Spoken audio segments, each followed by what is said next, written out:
আগামী বছর থেকে আবারও পরিবর্তন আসছে মাধ্যমিকের পাঠ্য বইয়ে। প্রাথমিকের বই পরিমার্জন হলেও তাতে ব্যাপক পরিবর্তন হবে না। আগামী ডিসেম্বরে ষষ্ঠ থেকে নবম শ্রেণীর প্রতিটি বিষয়ের বার্ষিক পরীক্ষা হবে ৩ ঘণ্টায়। জাতীয় শিক্ষাক্রম ও পাঠ্যপুস্তক বোর্ড সূত্রে এই সিদ্ধান্তের কথা জানায়। নির্দেশনা আকারে মূল্যায়ন সহ অন্যান্য পাঠ্য বই ও শিক্ষাক্রমের বিষয়ে চূড়ান্ত সিদ্ধান্ত এখনও জানা যায়নি। এনসিটিবির সূত্র জানিয়েছে, প্রথম, দ্বিতীয় ও তৃতীয় শ্রেণীর পাঠ্য বইয়ে তেমন পরিবর্তন হচ্ছে না। তবে চতুর্থ ও পঞ্চম শ্রেণীর পাঠ্য বইগুলো প্রয়োজনীয় সংশোধন ও পরিমার্জন করে মুদ্রণ করা হবে। ষষ্ঠ থেকে নবম শ্রেণীর সব বইয়ে প্রায় আমূল পরিবর্তন আনা হবে। এসব শ্রেণীতে আগামী বছর থেকে পুরনো শিক্ষাক্রম অনুযায়ী বই দেয়া হবে।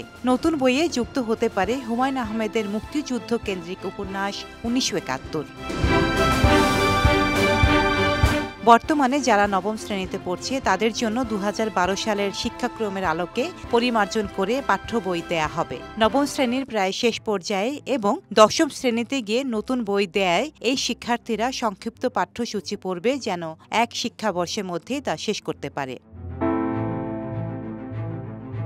অষ্টম ও নবম শ্রেণীর জন্য ৫ ঘণ্টা এবং ষষ্ঠ ও সপ্তম শ্রেণীর জন্য ৪ ঘণ্টার বদলে বছরের শেষে মাধ্যমিকে যে বার্ষিক পরীক্ষা হবে তা হবে ৩ ঘণ্টায়।